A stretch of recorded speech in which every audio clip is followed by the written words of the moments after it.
या देवी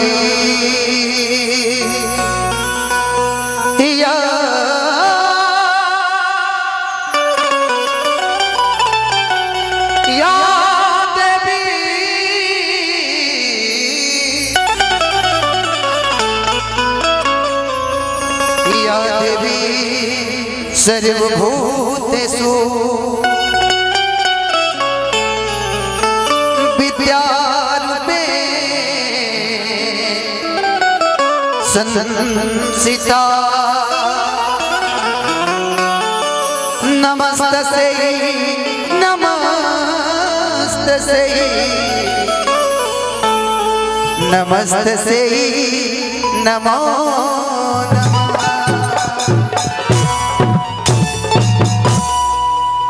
एगो छोट बालक पप्पू भैया जी ए माई के दरबार में आई कलश के हे माई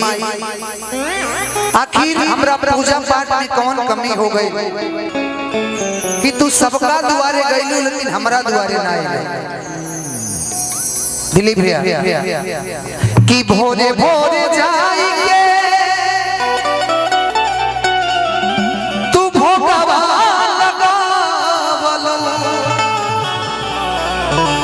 कि हमारो नसीब नहीं हरि चरण के धूल कि यही रहेगा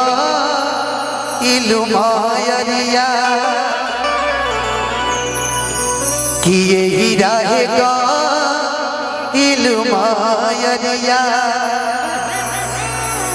कि हमारो दुआरिया हरे गईलू कि यही रहेगा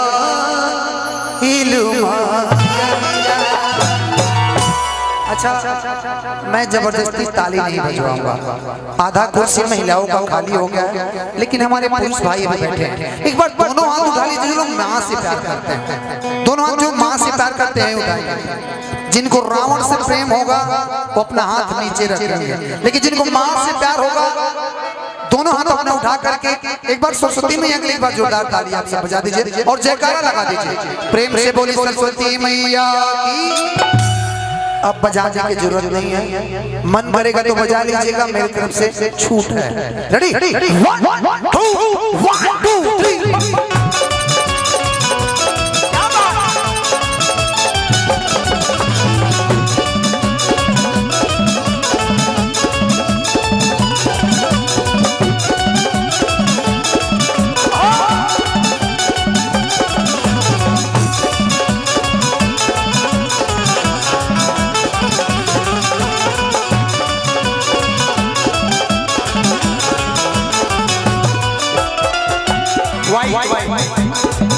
भोजे भोजे भोजे जाई के तू भोगवा लगावलू, भोजे भोजे जाई के तू भोगवा लगावलू, हमारो नसीब नहीं चरण के धूल, हमारो नसीब नहीं चरण के धूल। लाइट पूरा वाइट करके छोड़ दीजिए, पूरा लाइट और जो भी सारथी है इसको घुमाते रहिए प्लीज, वो मत कीजिए, वो मत कीजिए कि यही रहेगा इलुमायरिया कि हमारो दुआरिया गईलू यही रहेगा इलुमायरिया।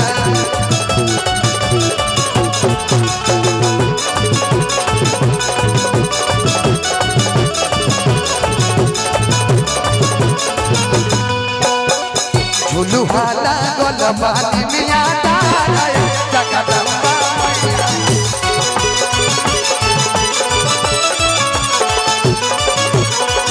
ए हो जगदम्बा मैया, ए हो जगदम्बा मैया, ए हो जगदम्बा मैया, ए हो जगदम्बा मैया। झुलुहाला गोलबानी मिया डाय जगदम्बा।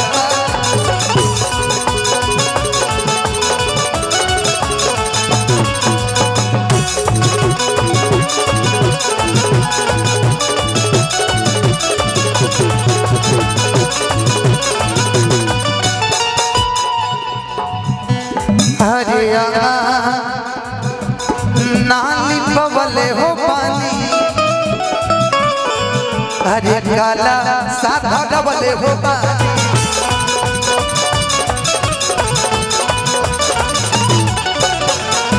अंगनाली पबले हो कल साधा डबले हो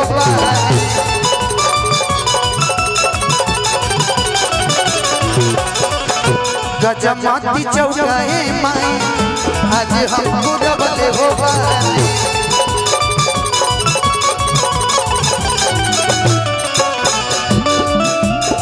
कमी कवन कइनी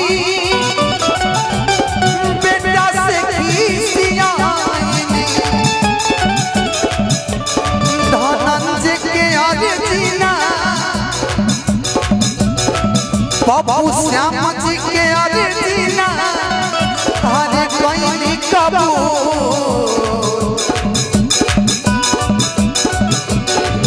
आज कमी कवन कइलू बेटा से खिसियाइनी कमी कवन कइनी बेटा से खिसियाइनी धनंजय के भक्ति ना आज कइनी कबू यही रहे आइल मायरिया यही रहे आइल मायरिया हमर दुआरिया गइलू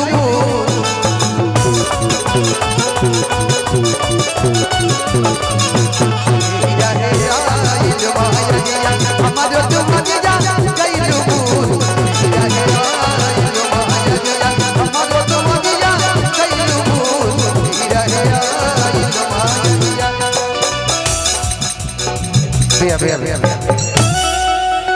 कि हमारो दुआरिया हज गइलू कि यही रहेगा रंजीत साहब रंजीत जी